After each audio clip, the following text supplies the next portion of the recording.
All right, good morning. It's a treat to share with you Psalm 48, which is a psalm that I know pretty well, almost by heart. I think of it as Moach. Moach means mind, which equals 48. And I think of it as Moach because it's the psalm for Monday. And as I've tried to memorize which psalm is the psalm for each day, I've made this mental calculation that on Monday I need to engage my mind. And so, hence Psalm 48. But I never looked carefully at Psalm 48 to ask, why did the rabbis choose this in the Talmud as Psalm for Monday in the Mishnah in Tamid 7:4? And the explanation is that this is a psalm that both asserts God's control over creation, which, as we saw from Sunday, is Psalm 24. That one we've looked at together. Continuation, that's God as creator. This is God in control. But there's another dimension, and that there's tension here. Monday, the second day, is the only day of the creation in which God does not say it was good. God does not say kitov, which is why the tradition is you don't get married on a Sunday night or Monday, traditionally, because it's the one day God didn't bless as good. That's the day in which God separated the waters from below and the heavens above, water to water, blue to blue. And the rabbis say in that regard, there was no real distinction making as on the other days. And in that regard, it was kind of a forced separation because there was a machloket, because there was a tension between the waters. And so Monday in some is a day of tension for the rabbis, and Psalm 48 has this quality of, you'll see, some tension, but when you read it, it's not tension that comes to the foreground. What comes to the foreground is an ode to Jerusalem, if you will, a love song to Jerusalem. So I can't help but start our sharing today with Yerushalayim Shel Zahav, because that's a contemporary love song about Jerusalem. And it's a place that my heart goes because it gives context to how this psalm reflects something ancient in Jewish identity and mindset. So, Eric, you got to make me the co-host so I can share. And I'm going to do two things. I'm going to share a shortened version of Yerushalayim Shel Zahav, this one put out by the Jewish National Fund, with an English translation so we can appreciate the words.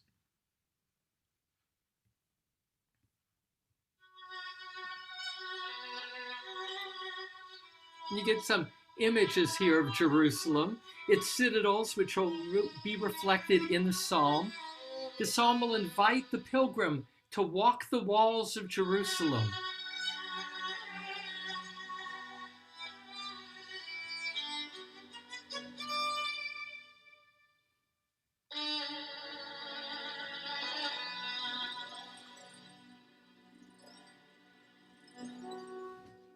As cool as wine, the wind is sighing through silent mountain paths. The evening light is slowly dying as bells of evening chime.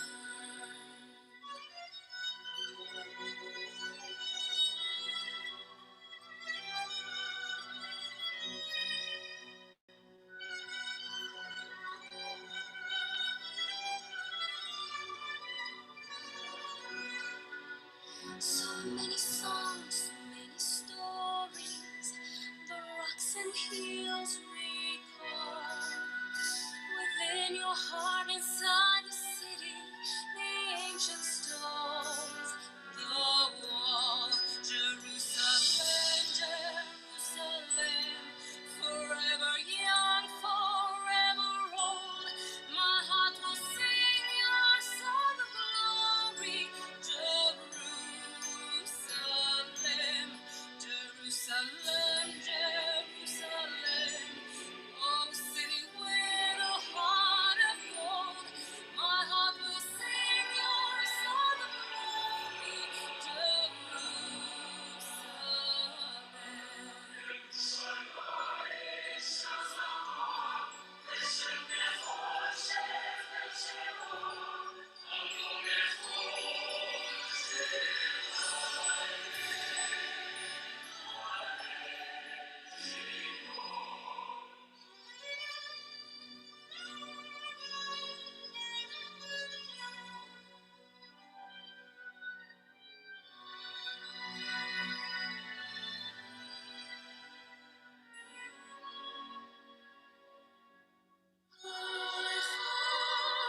So that's just a place for us to kind of be reminded of how Jerusalem touches the heart traditionally. That was a song composed by one of Israel's great songwriters, Naomi Shemer, and she wrote it before the 60. Whoops, 1 second. I got to go back and stop the whatever comes up next. Uh-oh. 1 second. Another version, but let me stop it.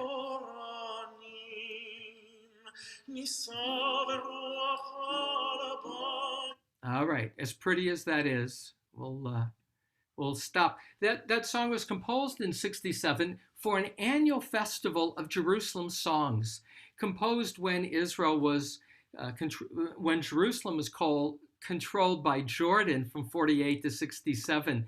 And Naomi Shemer, who was larger than life in the Israeli song community, composed that as a theme song, not as a competitor for that year's competition.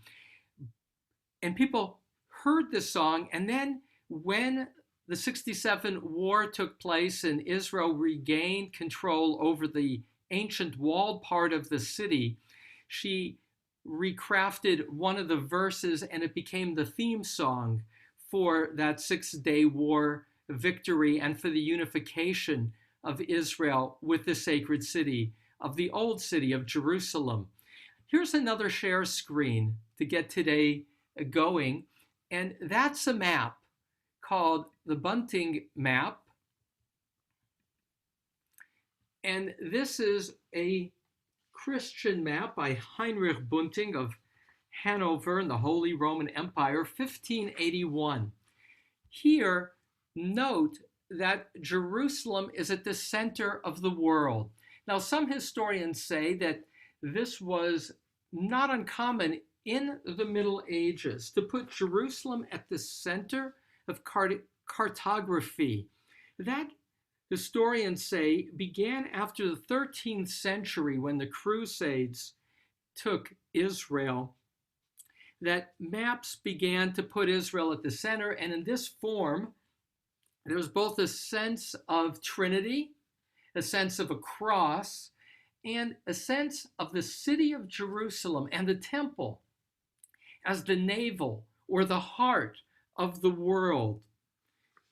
I anticipate that it's not only because, again, this is 1581, there's a little America here on the side. America had been discovered, but emotionally, psychologically, and spiritually, where the Bible was at the center of identity, spirituality, Jerusalem for the Christian community was also at the center and actually believed to be, if you will, physically at the center with an opening on the side. And for Islam, with Al-Aqsa Mosque, also in the future, Israel would be a center of the world too. But that notion of Israel at the center goes back to the earliest layers. Interestingly, the word Zion, like Zionism, the word Sion in Hebrew, which will appear in Psalm 48, is a Jebusite term. When Joshua went to conquer the land, he did not succeed, according to the book of Joshua 15, verse 63, in conquering Jerusalem. It was controlled by this tribe, the Jebusites. Jerusalem is high, but not that high relatively. It's 2,500 feet elevation, but it's elevated on three sides. Whenever Jerusalem has been conquered, it's only from the north. And so when Joshua went to conquer Jerusalem, he failed. King David would be the one to conquer Jerusalem from the Jebusites, who called it Zion. It's not clear what the word Zion means. Contemporary scholars say it might mean dry place or rugged. In 2 Samuel chapter 5, verses 7 to 9, there's the description of David conquering Zion, and it's called a great feat because it was a natural fortress at the center of the crossroads, coming from either, to the ocean and Nod or going across the land. Jerusalem was a natural fortress and a center. It would become the capital of David, Ir HaDavid.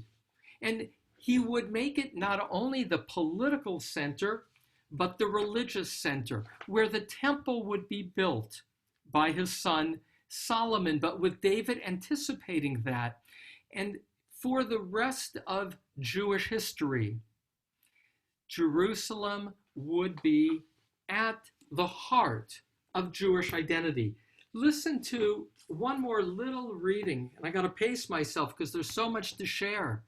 But listen to the book of Lamentations, the book of Echa, which describes the destruction of the first temple, 586, by the Babylonians. Alas, Echa, lonely sits the city, once great with people. She that was great among nations is become like a widow. The princess among states is becoming a thrall. Bitterly she weeps in the night, her cheek wet with tears. There is none to comfort her. Of all her friends, all her allies have betrayed her. They have become her foes. And so as the book of Lamentations begins, Jerusalem is in tears, which is to say, that's a poetic expression, but more. Jerusalem is given human-like qualities. The lover of the people, the mother of the people, endowed by God as a holy city. And one more pause. In the creation story, the only thing called holy is time, namely Shabbat. Vayikadesh oto. God sanctified it, Shabbat. There is no holy thing in the 7 days of creation. The only thing that reflects God's image is the human being. B'Tselem Elohim bara oto. In the image of God, Adam was created. It's only later that Jerusalem as place will be identified as holy, which is the motif throughout the ancient world. We'll see, for instance, the word Saphon, and I'll unpack a few words, which is in the mountain of Baal among the Canaanites, Saphon, meaning in Canaanite religion and in the religion of Sumeria of the ancient Near East, which is why ziggurats were built. God was where heaven and earth met, which is the mountaintops. And Zion, Har Zion, is a mountain, Mount Zion. And in that regard, the motif of the holy mountain is picked up, will persist, and will be a longing for the Jewish people in this, I use the word miracle, a people for 2,000 years separated from a place, longing and returning. So now, Psalm 48, a pilgrim's psalm. I'll read it and then share some of the artistry of the psalm, some of the difficult choices in translation. It delights me, Ahuva, to see you back. I always feel when you're in our presence, Ahuva, it brings Bible scholarship to a more serious level. For me, I'm accountable. So I entitled Psalm 48, City of Our God, in that it's a phrase that appears twice in this psalm and is somewhat a bracket, meaning this phrase, City of Our God, will appear in verse 2 and verse 9, after which there is Selah. This psalm is divided into 3 parts.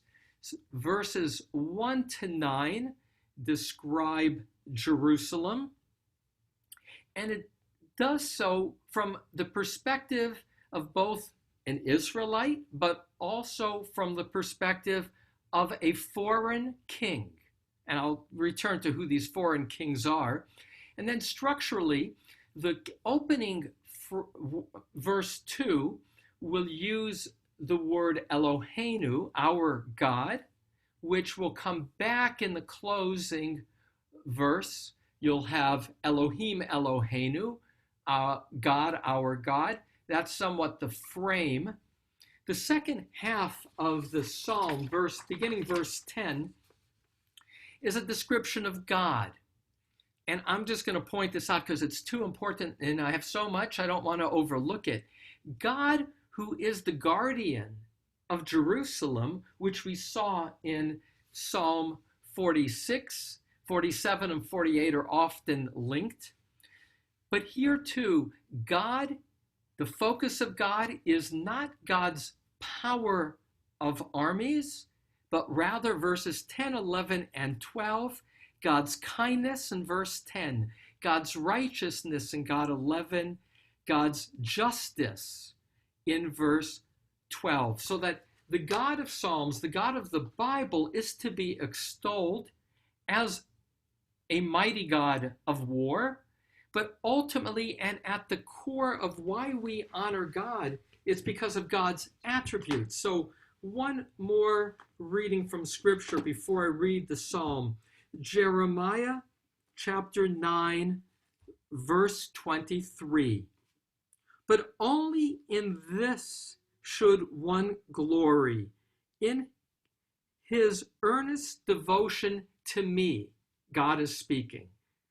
For I, the Lord, act with kindness, chesed, mishpat, justice, utzdaka, righteousness, ba'aretz, in the land, ki ve'ele chafatzti, for in these I delight, ne'um Adonai. So says God. You get this elsewhere, like in Hosea 2:21. We saw it in Psalm 33, verse 5, meaning here as the psalm grows, God is portrayed in 10, 11, and 12 by attributes of justice, kindness, righteousness. And then the last part, 13 to 15, are an invitation to the pilgrim. Go around Zion and circle her, count her towers, mark your hearts to her rampart, climb up her palaces, so that you may recount it unto the final generation. And the closing verse, for this is God, our God, forever and ever. God will guide us past death. Those last two words, which I translate as will guide us past death, with a semblance of the world to come, those last two words I'll share at the end have at least 5 different translations, which is the power of poetry, namely ambiguity. All right, with that as an overview of structure, let me read. A song, a psalm of the sons of Korach. Great is Adonai and highly to be praised in the city of our God, God's holy mountain, beautiful scenery. The joy of the whole earth is Mount Zion, expanses of Tziphon, of the town of the mighty ruler. God in her palaces is famed as a haven.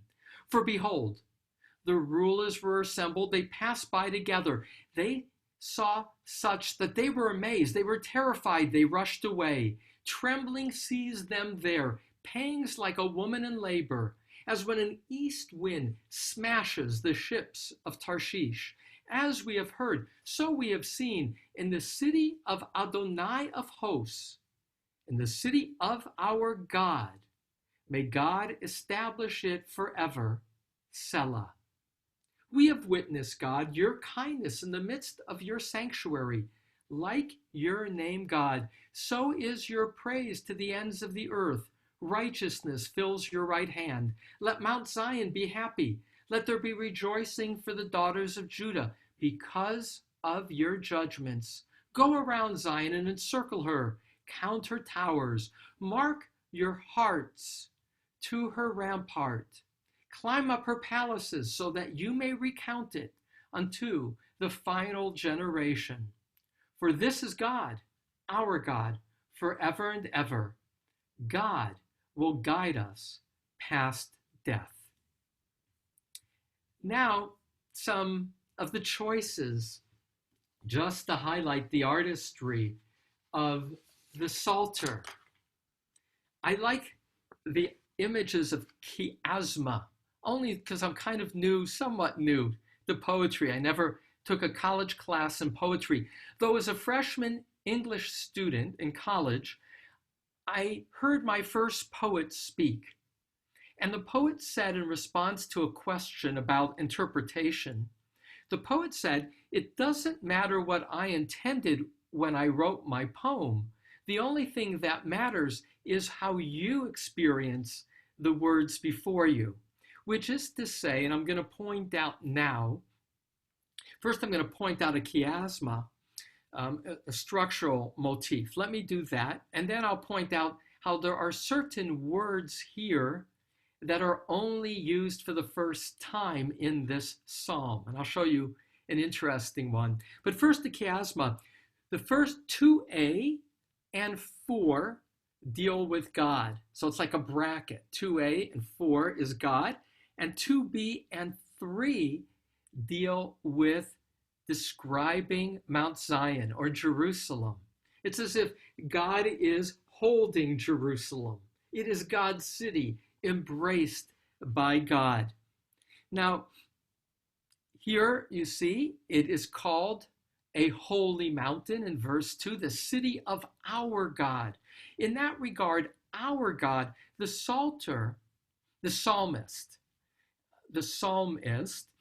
is speaking to the community. This, unlike most psalms, is not to God. In that regard, it's primarily to a national psalm, speaking about our God, God's holy mountain. The word Noph in verse 3, I translate as scenery. Noph is a common word in modern Hebrew for scenery, but this is the only place it occurs in the whole of Hebrew scripture, Tanakh, as a noun. So again, for a modern Hebrew speaker, it's obvious that Noph means scenery, but in the Bible, not necessarily so. The word Noph is a word that can mean, for the early rabbis, the tip of a tree. So for the Tanaim, it's the top of a tree. And in Arabic, interestingly, which is related to Hebrew, they both come out of the same Proto-Semitic roots, it does mean a top of a mountain, could be a Noph. But maybe because one is standing on top of a mountain and taking in the view, the word Noph will become a noun in modern Hebrew for scenery. And because I have a love of Jerusalem and its scenery, in this regard, the choice of a modern translation.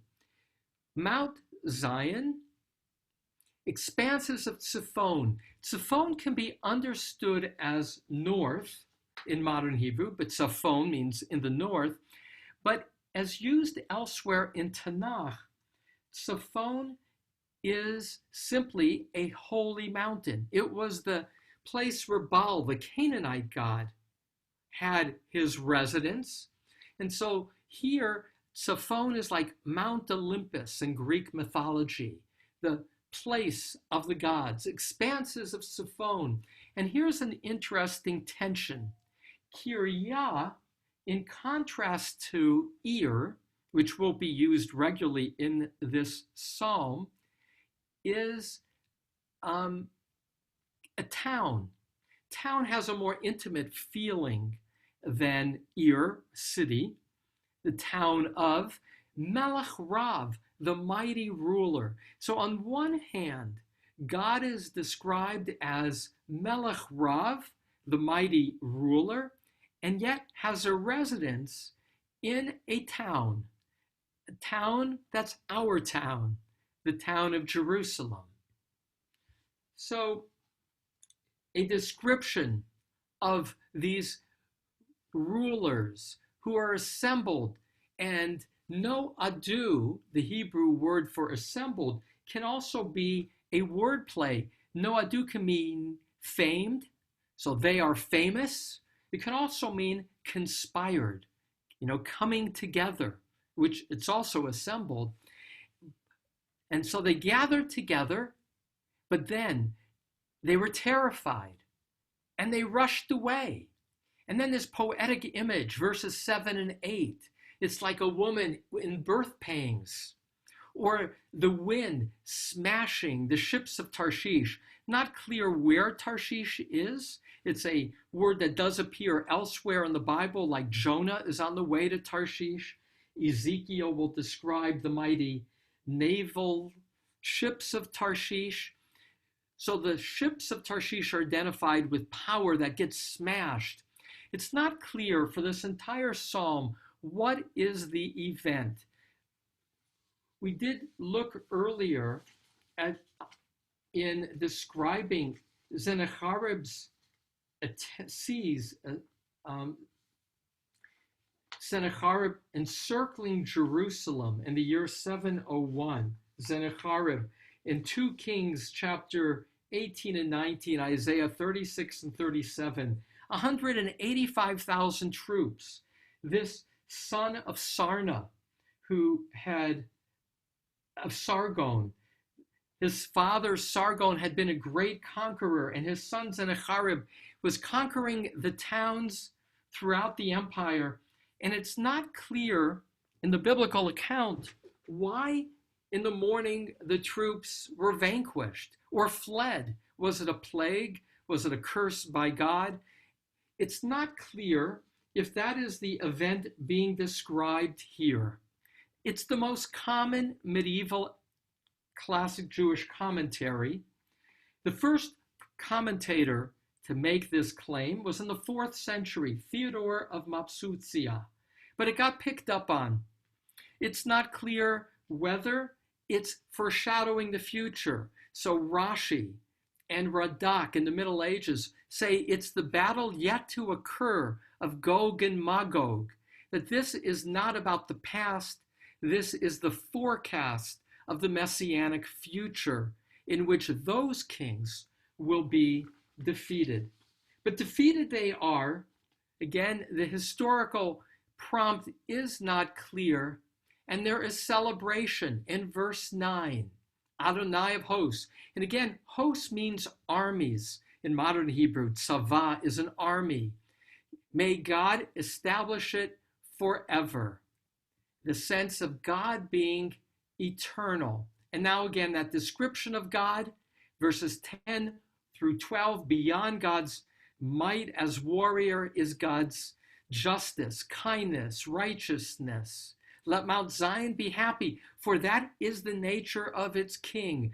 Verses 13 to 15, an invitation for pilgrims. And this is the psalm widely read even now when a person goes to Jerusalem, as an invitation of pilgrims to see the walls that have survived thousands of years, the Jerusalem for whom yearning has persisted and who has been reclaimed. And so now just the last 2 words, as I am now at my finish time.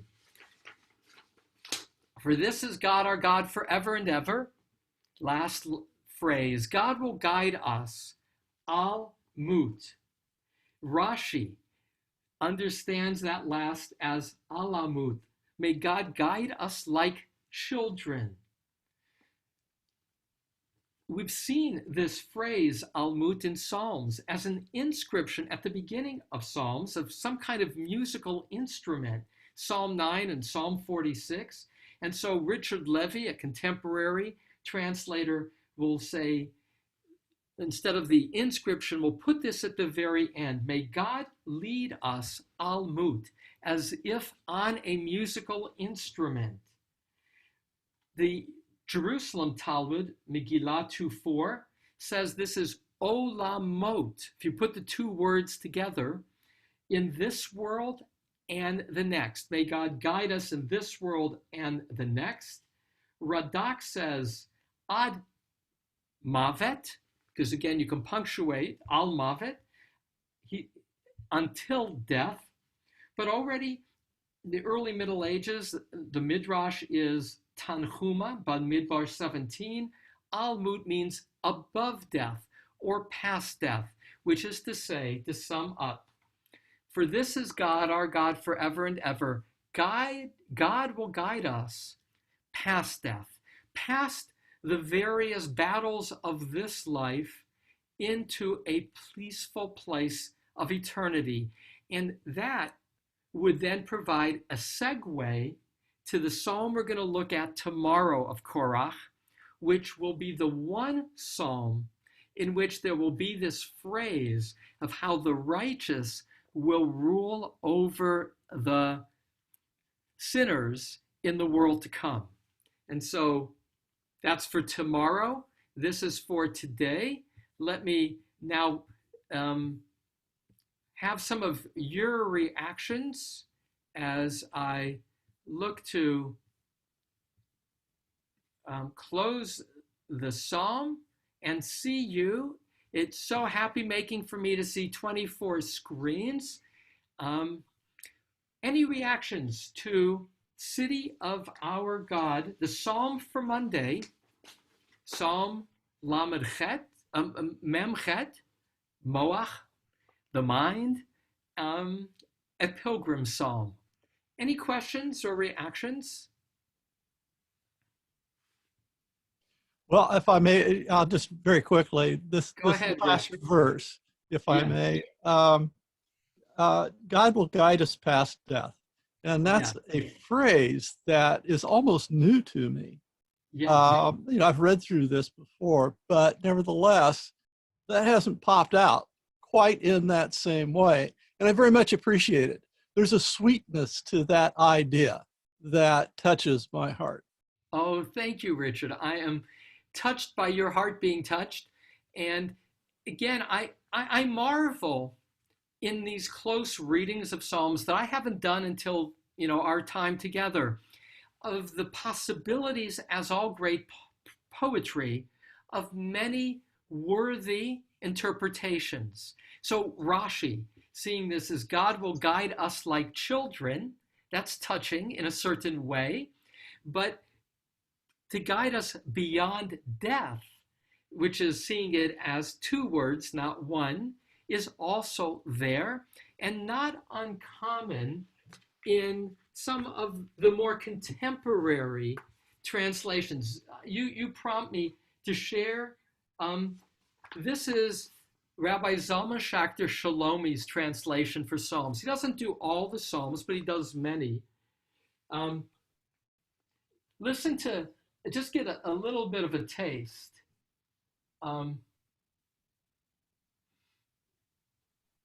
The last phrase, set your hearts on her strengths, raise her mansions high, then you will tell about it to generations yet to come. This is God, our God, forever and ever. He will guide us past death.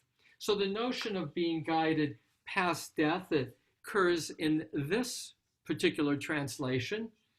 And as I say, it's rooted in a midrash that's at least 1,000 years old and is one possible way of resonating with the words. Ahuva, go ahead. Mut was one of the Canaanite gods, and with the context of death. So you might read it as God, the power of God,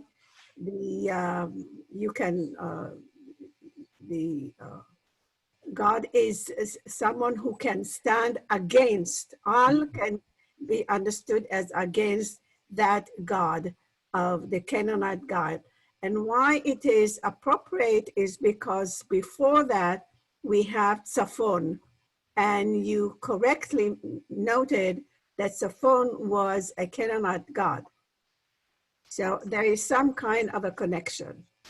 That's lovely, Ahuva. And I will add, I have read about 8 different commentaries to prepare for today. And that's where Ahuva, as a Bible scholar, adds much to my understanding. And like she says, it makes sense as one possibility in that part of the antiquity of this psalm that would point to, for a Bible scholar, to this being an earlier psalm is references to Canaanite images, specifically like Tzaphon, which again is the mountain in the Canaanite language for Baal, for their god, which, as Ahuva says, would give context why the punchline of this psalm would be to say our God is supreme over the Canaanite God, which resonates under the surface for his audience and then later gets parsed in so many other ways because for later audiences, there is not the Canaanite context of language for these words to so resonate.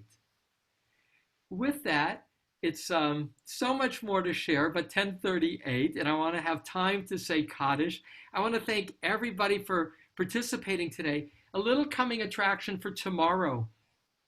Psalm 49 is the psalm that is traditionally recited at every Shiva minyan. And that's the minions of mourning. And you'll see it is, I smile because it's a psalm that says you can't take it with you in terms of your possessions. And it's largely a critique of the wealthy who think they have power but don't, because they too will die and they will be disowned by God for failure to have used their wealth well.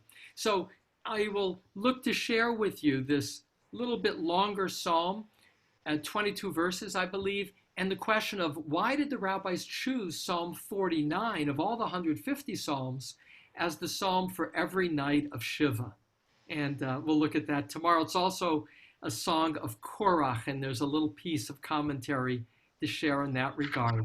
Thank you all. We'll close with the sharing of the Kaddish for those who have a need to honor the memory of loved ones. Let's see, here we go. I invite you to join with me. Yitkadal, Yitkadash, Shmei Rabbah, Amen. Yama, Divra Divra, Kyute, V'yamlich Malchute, V'chayechon, V'yamechon, V'chayed V'chayed Bet Israel, Ba'agalav, V'zman, Kariv, V'imru, Amen. Amen. Yeh Shmei Rabbah Mevarach, Ve'olam U'almei Almaya, Yitbarach, V'yishtabach, Yipar, V'yitramam, V'yitnaseh, V'yitalev, V'yitala, Shmei Tikudasha, B'richu, Leila, Min Kol Birchata, V'shirata, Tushbirchata, Nechemata, Damiran B'yama, B'imru, Amen.